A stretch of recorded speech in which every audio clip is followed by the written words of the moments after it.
ಮಹಾಪ್ರಭಾವವುಳ್ಳ ಈ ಅರಸನು ಯಾರು? ಸೇನಾಧೀಶ್ವರನಾದ ಯೆಹೋವನೇ. ಮಹಾಪ್ರಭಾವವುಳ್ಳ ಅರಸನು ಈತನೇ. ಗುರುವಾರ 5 ಡಿಸೆಂಬರ್ 2024 ಇಸ್ವಿ.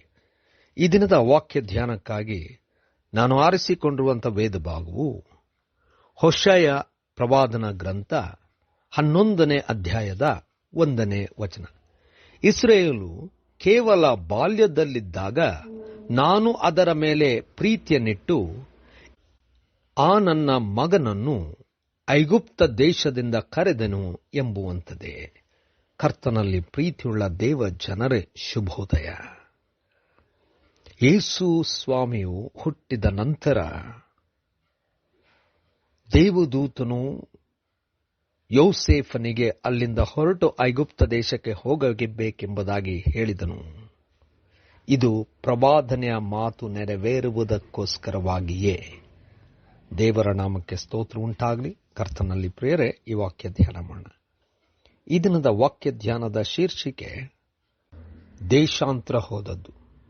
ಕರ್ತನಲ್ಲಿ ಪ್ರಿಯರೇ, ಯೇಸು ಸ್ವಾಮಿಯ ಜನನದ ಸಮಯದಲ್ಲಿ ಒಂದು ನಕ್ಷತ್ರವನ್ನು ಕಂಡಂಥ ಜೋಯಿಸರು ಯೆರೂಸಲೇಮಿಗೆ ಬಂದು ಹೆರೋದನ ಅರಮನೆಯಲ್ಲಿಯೇ ಈ ಮಹಾ ವ್ಯಕ್ತಿ ಹುಟ್ಟಿದ್ದಾನೆ, ಅರಸನು ಹುಟ್ಟಿದ್ದಾನೆ ಎಂಬುದಾಗಿ ಸೂಚಿಸಿದಾಗ ಹೆರೋದನು ಭಯಪಟ್ಟನು.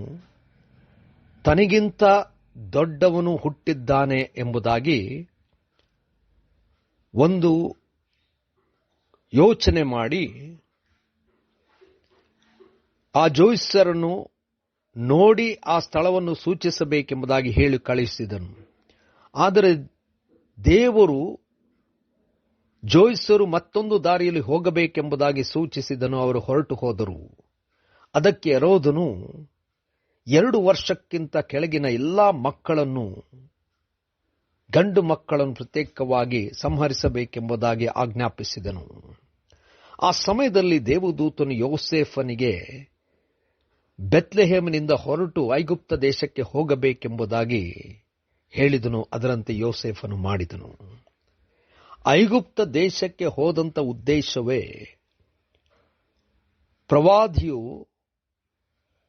ಪ್ರವಾದನೆಯಲ್ಲಿ ದೇವರು ಈ ಮಗನನ್ನು ಕರೆದಿದ್ದಾನೆ, ಈ ಮಗನ ಪ್ರಯಾಣ ಐಗುಪ್ತ ದೇಶಕ್ಕೆ ಇರುವಂಥದ್ದೆಂಬುದಾಗಿ ಸೂಚಿಸಿರುವಂಥದ್ದನ್ನು ನಾವು ನೋಡುತ್ತೇವೆ.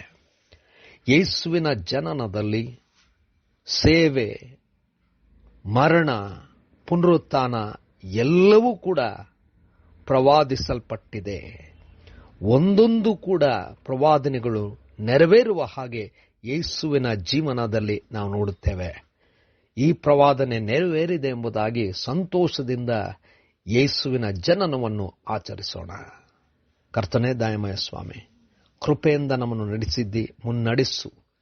ನಿನ್ನ ಎಲ್ಲಾ ಪ್ರವಾದನೆಗಳು ಅದು ಸತ್ಯವಾದದ್ದು, ಯೇಸುವಿನಲ್ಲಿ ಪರಿಪೂರ್ಣಗೊಂಡಿದೆ ಎಂಬುದಾಗಿ ಈ ಒಂದು ಯೇಸುವಿನ ಜನನವನ್ನು ಆಚರಿಸುವಂತೆ ನಮ್ಮನ್ನು ಬಲಪಡಿಸು. ಯೇಸುವಿನ ನಾಮದಲ್ಲಿ ಪ್ರಾರ್ಥನೆ ಬೇಡಿದೆವು ತಂದೆಯೇ, ಆಮೆನ್.